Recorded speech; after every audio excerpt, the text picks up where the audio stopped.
आता वळूया दिवसभरातील मोठ्या टॉप 9 बातम्या। 29 वर्षांनंतर अशी घटना घडली। पडळकर दिसले की आव्हाड घोषणा द्यायचे म्हणून संघर्ष वाढला। शिवाय पास नसलेले लोक विधिमंडळामध्ये आल्यानं संघर्ष। नीलम गोरेंची प्रतिक्रिया। परबांनी चुकीचा नियम सांगून सभागृहाची दिशाभूल केली। तो डान्स बार नसून ऑर्केस्ट्रा होता। अनिल परबांच्या आरोपांवरती रामदास कदमांचं स्पष्टीकरण। बेलापूरमधील बैठकीला गणेश नाईकांनी मंदा मात्रेंना डावललं। बैठकीला बोलावलं नसल्यानं मंदा मात्रे संतापल्या। यावेळी गप्प बसले, मात्र पुढच्या वेळी गप्प बसणार नाही।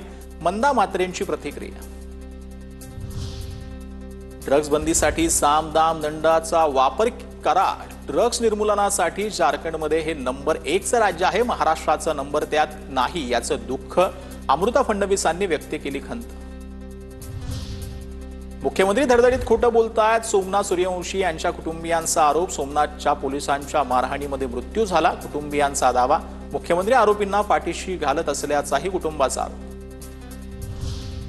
हुंड्यासाठीच वैष्णवी हगवणेंचा बळी। महिला आणि बालकल्याणच्या अहवालामध्ये निरीक्षण। कौटुंबिक हिंसाचार, अत्याचार आणि हुंडाबळीच्या दिशेनेच तपास करण्याच्या सूचना। तर पोलीस सत्ताधाऱ्यांच्या इशाऱ्यावरती नाचतायत। प्रकरण ताजा असेपर्यंत आम्ही काहीतरी करतोय असं दाखवलं। रोहिणी खडसेंची टीका।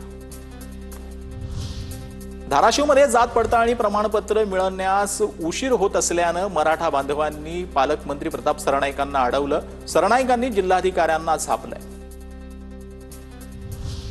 धाराशिवमध्ये विद्यार्थ्यांच्या छत्र्यांवरती एसटी महामंडळाच्या कर्मचाऱ्यांचा डल्ला। छत्र्या मिळवण्यासाठी कार्यकर्त्यांची एसटी महामंडळाच्या कर्मचाऱ्यांची झुंबड। पालकमंत्री सरनाईक यांच्या उपस्थितीत घडला प्रकार। 1 ऑगस्टपासून 50,000 शिक्षकांना पगारवाढ मिळणार। राज्यातील सुमारे 6,075 शाळांमधील शिक्षकांना लाभ। राज्यमंत्री पंकज भोयर यांची घोषणा।